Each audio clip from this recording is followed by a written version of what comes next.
Hi there, everyone. Welcome to the Court Report. I'm Schweigert. He's LMP sports writer John Walk, and we're talking Lancaster-Lebanon League boys basketball.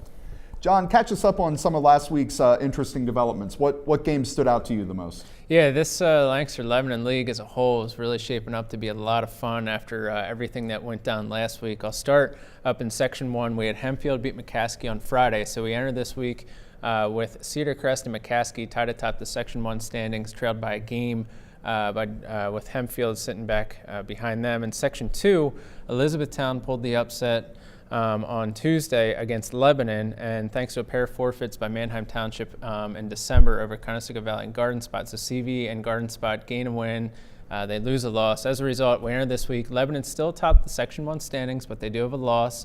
CV is sitting just 2 games back, and CV is one of the hottest teams in the league right now, winners of 7 straight entering this week. And down in Section 3, that's easily the hottest race. Last Tuesday, Manheim Central pulled a mild upset of Cocalico, and then Cocalico on Friday went to Lampeter-Strasburg and pulled an upset there. LS, that's their first loss this year. And Elko and LS would be tied atop the Section 3 standings, but Donegal pulled an upset over Elko on Friday. So we enter this week, long story short, LS is on top, followed closely by Elko and Cocalico, a game back, and then 2 games back is Manheim Central, and then Donegal is sitting back there. They're not going to be in it, but they're looking for a playoff berth and looking to play spoiler there in Section 3. So a lot of interesting developments happening here, and now this week we're back into crossover play. 3 games in 5 days. So tell us about some of this week's biggest matchups. What are you looking at? Yeah, 2 teams I'm paying attention to this week, McCaskey and Lancaster Mennonite. I'll start with McCaskey. They travel to that hot Conestoga Valley team on Monday night, and then they return home on Wednesday to host Lebanon, who again sits atop the Section 2 standings. But Lebanon is without one of their top scorers right now, Cameron Shack. He's been out to injury for about a week now, so we'll see if they get him back. That would play a difference there Wednesday.